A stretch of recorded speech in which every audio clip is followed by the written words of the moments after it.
how well do you know the voices in Avatar The Last Airbender and The Legend of Korra? Aang. You have finally connected with your spiritual self. Some characters underwent casting changes from one season to another, while Uncle Iroh had to be replaced during the original series. If you thought some of these voices sounded familiar, you just might have been right. When I'm recording any of the dialogue, I'll make kind of an over-exaggerated face because to get the whole thing working. Let's start out by taking a look at the legendary Avatar Korra herself. Or rather, let's take a listen. You're the only ones who are gonna need a hospital. And for your sake, I hope there's one nearby. Korra is voiced by Janet Varney, who you might recognize from her part on the TV show You're the Worst, where she plays Becca Barbara. What? No. You... What? She was also Evie Barrett on Stand Against Evil, and Janet on Fortune Rookie. If you want to hear more of Janet, check out her podcast, The JV Club, which she launched all the way back in 2012. She said that it was a privilege to portray Korra, and she loved being able to lend a voice to her incredible journey. I'm not oppressing anyone. You're oppressing yourself. Depending on how much of a 90s sitcom fan you are, you might be able to recognize the voice of Mako from The Legend of Korra. Everything will be all right. We just need to get out of here. That's none other than David Fuastino, whose other most well-known work is the classic show Married with Children, where he played one of the titular children, Bud Bundy. Well, according to the book, we're not allowed to take any kind of compensation. Even if it's these? Not only is David one of the Legend of Korra voice actors, but he's a big fan of the show. However, it might surprise you to know that his favorite character is not Mako. It's Bolin. He's also provided the voice for Dagger the Deranged on DreamWorks Dragons and Helia on Winx Club. I realized I love you, Korra. Now we get to David Faustino's favorite character, Mako's fun-loving younger brother, Bolin. So, what'd you think, Korra? Bolin's got some moves, huh? This part on The Legend of Korra was PJ Byrne's very first voice acting role, but not his last. He went on to play Firestorm in Justice League Action, in addition to his many live-action roles. PJ appeared in the movie The Wolf of Wall Street. Right, the porterhouse from Argentina. The expensive champagne, the wine. We had to buy champagne. And portrayed the principal on the show Big Little Lies. According to PJ, he wasn't a fan of Avatar The Last Airbender before joining the Legend of Korra cast, but that quickly changed. So, you see, we're together. Well, not together, more like friends. Tenzin has the distinction of being the oldest living airbending master and the child of Avatar Aang and Katara. He helped guide Korra on her journey to master bending the elements, and you might be able to recognize his voice. That was a 2,000-year-old historical treasure.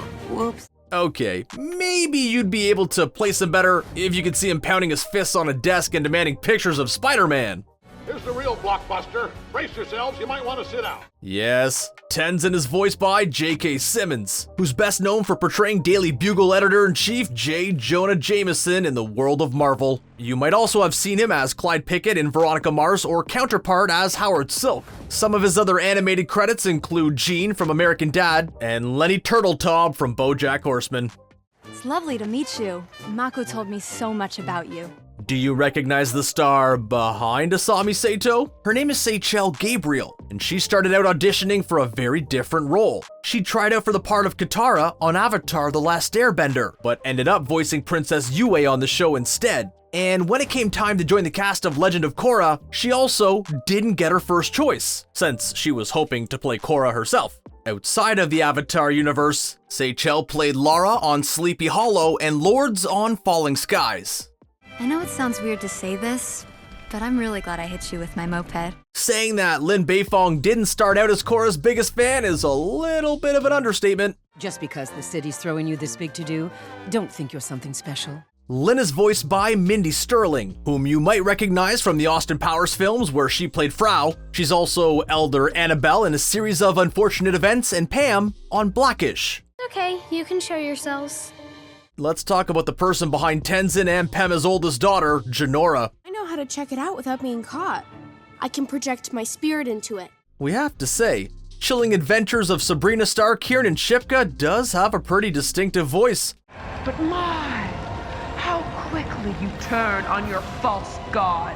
Maybe she just likes portraying characters with incredible powers, and it's hard to blame her since both Jinora and Sabrina are both pretty amazing. But before she gained her powers, most of us knew her as Sally Draper on the hit show Mad Men, a role that she earned when she was just 7 years old. Then I realized I don't know anything about you. You might also recognize her as the voice of Ona on Sophia the First, or Kimmy, the little sister on Unbreakable Kimmy Schmidt. Korra!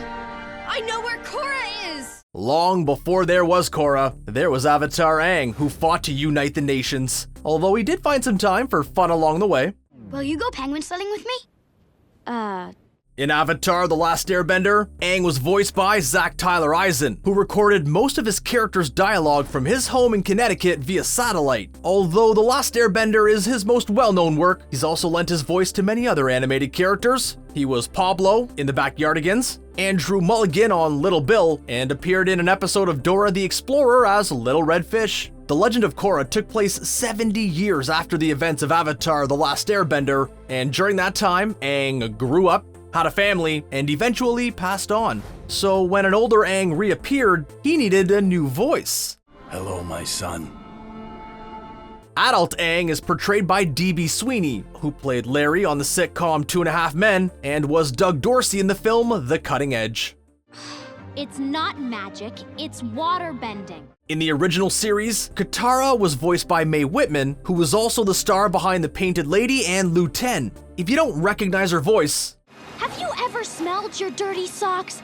Let me tell you, not pleasant! Mae's been in shows like Arrested Development and Good Girls, as well as movies like The Perks of Being a Wallflower and Scott Pilgrim vs. the World. Yeah, we're totally getting a Katara vibe. Well, honey, I'm a little vibe.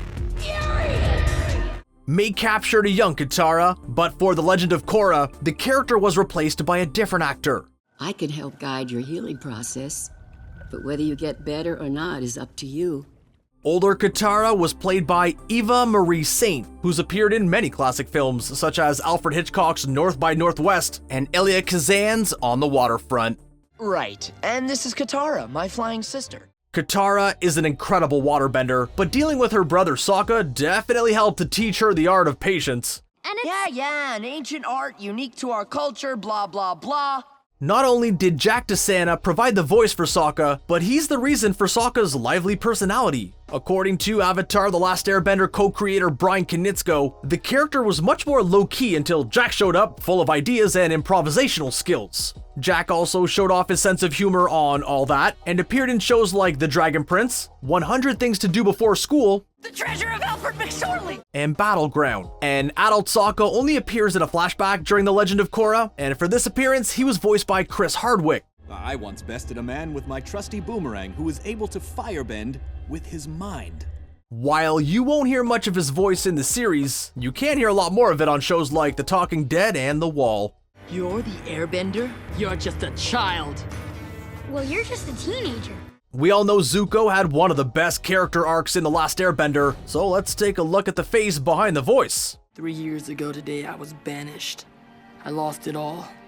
I want it back.